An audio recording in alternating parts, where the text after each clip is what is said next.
Hello everyone welcome back to our channel perfectly paired couple. आज एक नतून blog निये आपनादेर काछे चले एसेछि। आजके एखन आमरा बेरोচ্ছি मामाबाड़िर जोन्नो। जेमन आपनारा जानेन आमार मामाबाड़ी खड़दाते। तो एखन बाजे 11:10। चलुन बेरोनो जाक, आपनादेরও দেখাচ্ছি কিরকম করে আমরা যাই মামাবাড়ি। জাস্ট বেরোতে যাব আর অসম্ভব জোরে বৃষ্টি নামলো, সেই জন্য এখন আমরা একটু ওয়েট করে যাচ্ছি। একটু বৃষ্টিটা কমলে তারপর আমরা বেরোবো। যেমনটা আগে বললাম আমাদের বাড়ি বেহালায়, তো আমাদের নিয়ারেস্ট মেট্রো হচ্ছে টালিগঞ্জ মেট্রো। দেখুন আমরা টালিগঞ্জে পৌঁছে গেছি, তখন বাজে 12:05 আর নেক্সট মেট্রো দেখাচ্ছে 12:08। তো আপনাদেরও ঘুরে দেখিয়ে দিচ্ছি টালিগঞ্জ মেট্রোটা।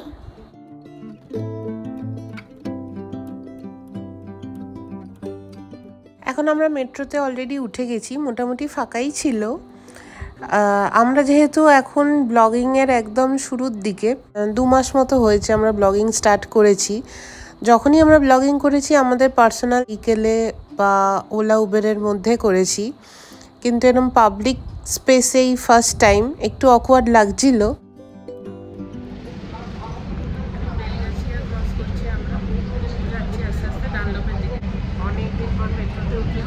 সবই নতুন নতুন লাগছে, অনেক কিছু চেঞ্জ হয়ে গেছে, ভালো লাগছে।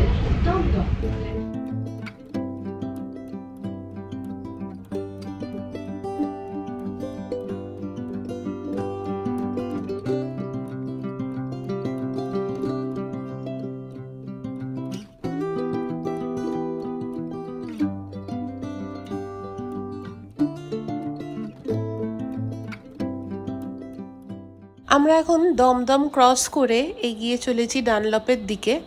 ডানলপ থেকে 2টো অটো চেঞ্জ করলেই আমার মামাবাড়ি খড়দায় পৌঁছে যাওয়া যায়।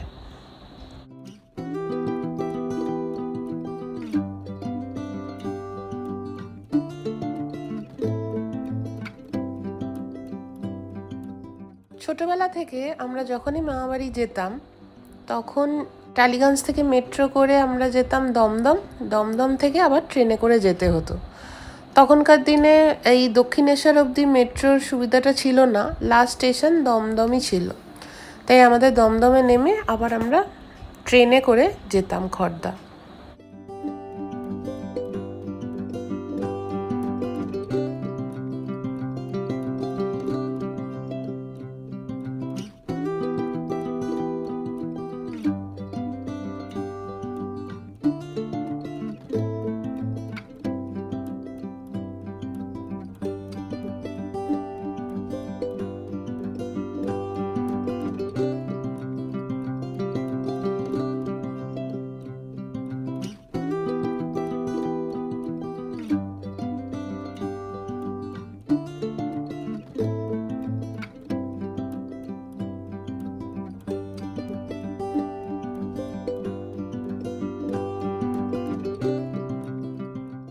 এখন দেখুন 12:48 বাজে, আর আমরা টালিগঞ্জ থেকে উঠেছিলাম 12:08-এ।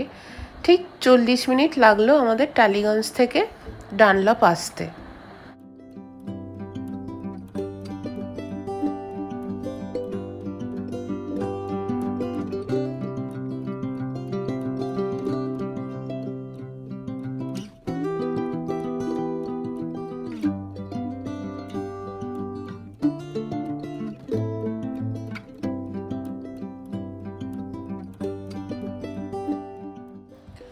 আমরা এখন মেট্রো স্টেশন থেকে বেরিয়ে পড়লাম।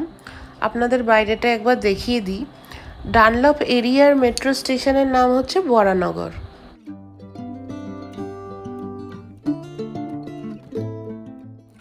আমরা যেহেতু মেট্রোর ভিতরে ছিলাম আমরা বুঝতে পারিনি বাইরে অসম্ভব বৃষ্টি হয়, এবং দেখুন রাস্তায় পুরো জল জমা। স্টেশন থেকে বেরিয়ে 2টো অটো চেঞ্জ করে আমরা পৌঁছে যাই মামাবাড়িতে। এইটা আমার মামাবাড়ির সামনের পুকুর। এখান থেকে এখন পুকুরটা এত সুন্দর লাগছে তাই ভাবলাম আগে একটু পুকুরের ভিডিও তুলে নিই। এর ঠিক উল্টো দিকেই আমার মামাবাড়ি, চলুন আপনাদের সেটাও দেখিয়ে দিই। এই যে এখন আপনারা যে বিল্ডিংটা দেখতে পাচ্ছেন এটাই আমার মামাবাড়ি।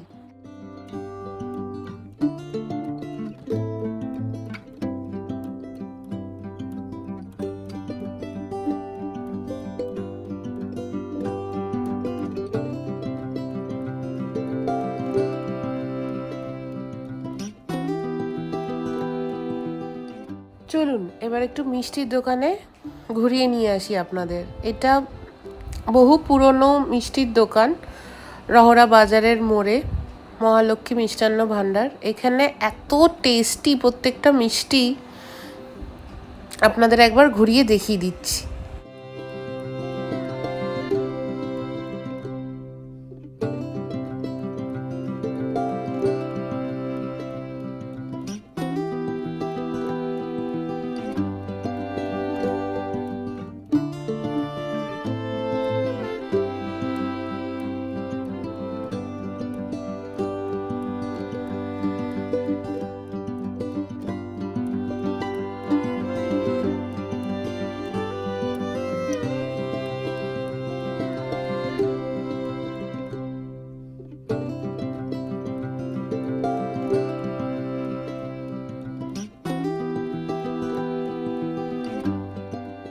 চলুন মামাবাড়ির ভিতর থেকে আপনাদের একটু ভিউটা দেখিয়ে দিই। এটা হচ্ছে আমাদের মামাবাড়ির ব্যালকনিটা। এখান থেকে ভিউটা এত সুন্দর, আর বর্ষাকালে আরও সুন্দর লাগে, কারণ চারিদিকে শুধু সবুজ ছাড়া আর কিছু দেখা যায় না, এত সুন্দর। আর সামনেই রাস্তা, মেন রোড থেকে 1 মিনিট ডিস্টেন্স।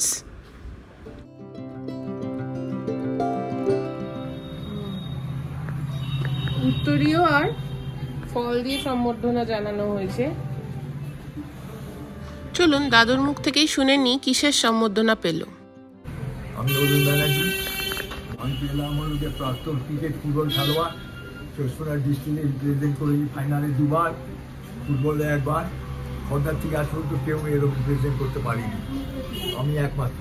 তাছাড়া আমার একটা বিশ্ব ভারতবর্ষে একটা রেকর্ড আছে, যেটা কোনো ডিস্ট্রিক্টে ভারতবর্ষের নেই।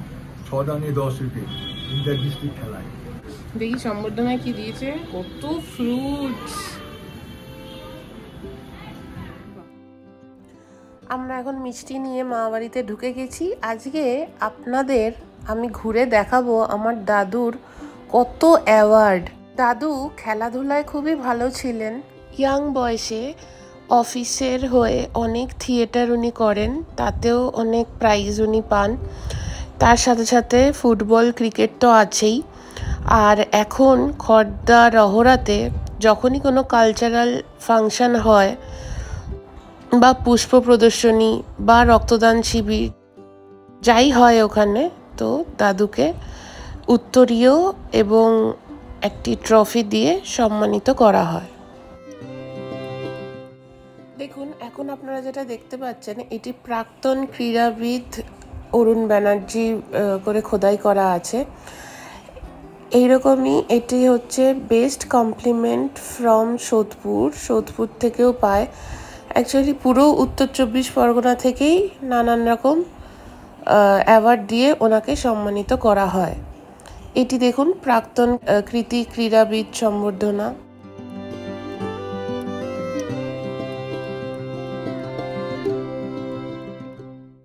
এবং নানান রকম স্পোর্টস অ্যাসোসিয়েশন থেকে গেস্ট অফ অনার অ্যাওয়ার্ড ওনাকে প্রায়ই দেওয়া হয়।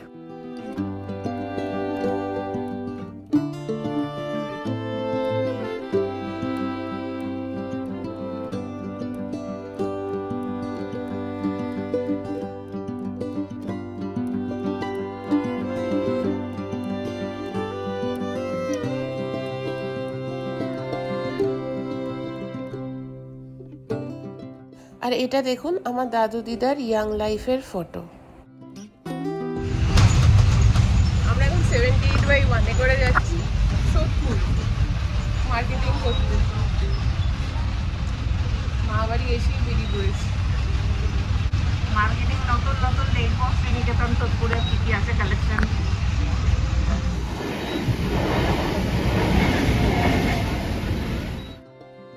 পুজো তো প্রায় এসেই গেল, আর আমাদের কিছু শপিংই হয়নি, তাই খর্দা থেকে সোদপুর খুবই কাছে, তাই ভাবলাম আজকে একটু সোদপুর শ্রীনিকেতনে যাই, কি কি কালেকশন আছে ওদের একটু দেখে আসি। যদি পছন্দ হয় নেব, না হলে কলকাতায় এসে গড়িয়াহাট বা যেখান থেকে আমরা শপিং করি সেখানে করব।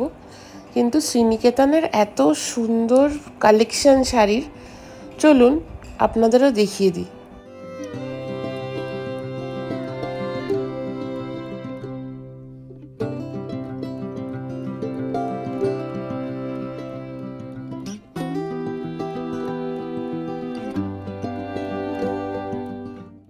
আর সোদপুর শ্রীনিকেতনে শুধুমাত্র শাড়ি আছে তাই না, শাড়ি, কুর্তি, ছেলেদের জামা কাপড়ের কালেকশন, মেয়েদের হাতের ব্যাঙ্গেলস, আর এক একটা ব্যাঙ্গেলস এত সুন্দর। সোনার তো এখন যা দাম, তাই সব কিছুর সাথে তো সোনা পরা যায় না, এই ব্যাঙ্গেলসগুলো পরলে কিন্তু পুরো সোনার মতোই দেখতে। আর দামও আছে, দামও সেরকম।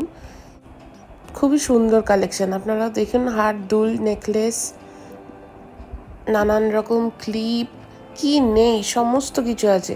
আবার ওইদিকে সেকশনে দেখলাম ব্যাগও আছে, মানে ওয়ান স্টপ সলিউশন। একবার ঢুকবেন আপনারা সমস্ত কিছু সম্ভার পেয়ে যাবেন। দেখুন চুড়িগুলো কি সুন্দর।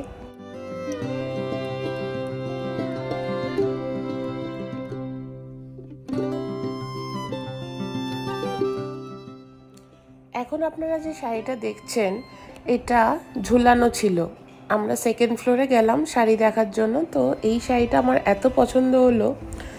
এইটা হচ্ছে মাশরু কাতান বেনারসি, ভীষণ লাইট ওয়েট আর কালারটা ভীষণ সুন্দর। আমি এই শাড়িটা যখন গায়ে দিয়ে দেখলাম, ওই ফ্লোরে যারা ছিল, যারা এসেছিল নিতে, সবার এই কালারটা খুবই পছন্দ হয় এবং সবাই দোকানের যিনি দেখাচ্ছিল তাকে আবেদন জানায় যে এই সেম কালারের আরেকটা শাড়ি ওদের চাই। কিন্তু দুর্ভাগ্যবশত এটা ওয়ান পিস অ্যাভেলেবেল ছিল, তাই এটা আমি আর হাতছাড়া করিনি, আমি নিয়ে নিয়েছি এটা। আর আপনারা অবশ্যই কমেন্ট করে জানাবেন আপনার কেমন লাগলো আমার এই শাড়িটি।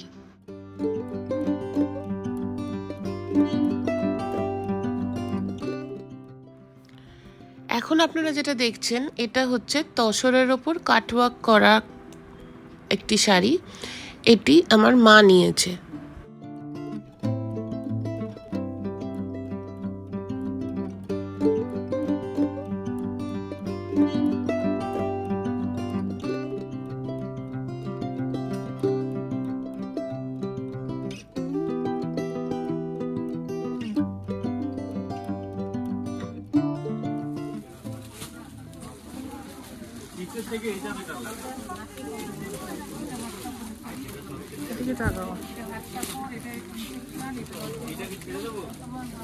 ঠিক আছে।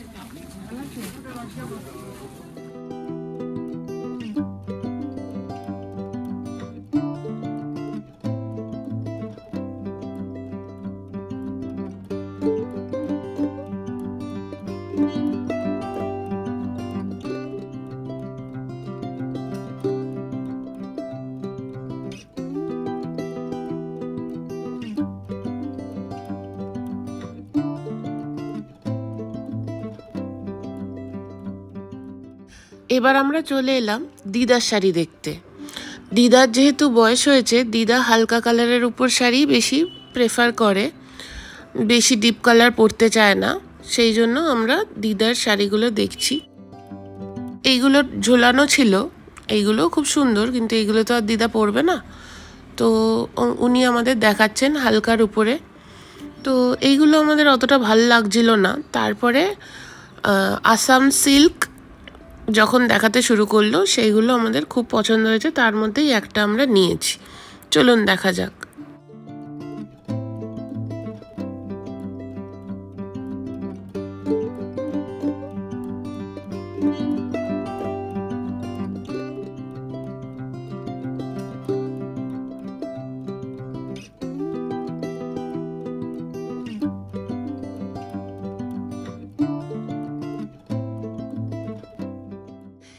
এই আসাম সিল্ক শাড়িটা দিদার জন্য নেওয়া হয়েছে।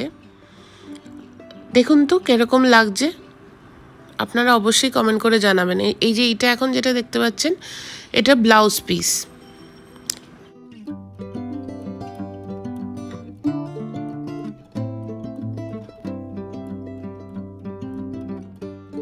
আমরা একটু কনফিউজ ছিলাম যে এই ব্লু কালারের যেটা দেখতে পাচ্ছি সেইটা নেব, না নিচে যেটা দেখা যাচ্ছে গ্রিন কালারের উপর মুগা সিল্কের কাজ সেইটা নেব। কিন্তু তারপরে ডিসাইড করা হলো, দেখুন যেটা ভাঁজ করে বাদিকে রাখা আছে সেটাই আমরা লাস্টে নিলাম, ব্লু কালারের উপর আসাম সিল্কটা।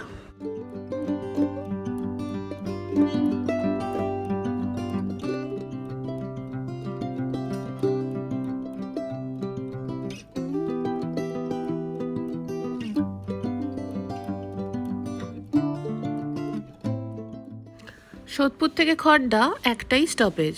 তো প্রচুর শপিং করে আমরা টোটো করে বেরিয়ে পড়েছি বাড়ির দিকে। দেখুন আমার হাত পুরো ভর্তি শাড়িতে আর বাকি জামা কাপড়ে। এখন খড়দাতে রেলগেটটা পড়ে আছে বলে আমরা এখন জ্যামে আটকে আছি। আচ্ছা, আমরা শ্রীনিকেতন থেকে যে শাড়িগুলো পারচেস করলাম তার মধ্যে সব থেকে বেস্ট শাড়ি কোনটা আপনাদের লাগলো অবশ্যই কমেন্ট করে জানাবেন আমাদের।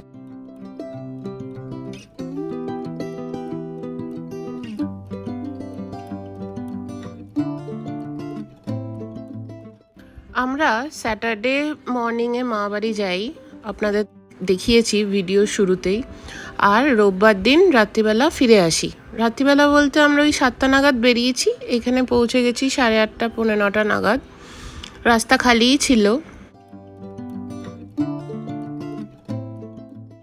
শনিবার দিন সন্ধেবেলায় মার্কেটিং করে ফিরে আমরা খুবই টায়ার্ড ছিলাম, সেই দিনও আর কিছু ব্লগটা এন্ড করতে পারিনি। আর সানডে সকাল থেকে আমার মামাবাড়ি হচ্ছে জয়েন্ট ফ্যামিলি, প্রচুর লোকের আনাগোনা আর ফ্যামিলি মেম্বারও প্রচুর। তাদের সাথে গল্প আড্ডা দিতে দিতেই রোববার সকাল দুপুর কেটে যায়। তাই আর আমি ব্লগ করার কথা মাথায়ও ছিল না, তাই ফেরার কিছু মুহূর্ত আপনাদের কাছে তুলে ধরলাম। আপনারা অবশ্যই জানাবেন আপনাদের কেমন লাগলো আমাদের শপিং এবং ব্লগটা। Please like, share and subscribe to our channel.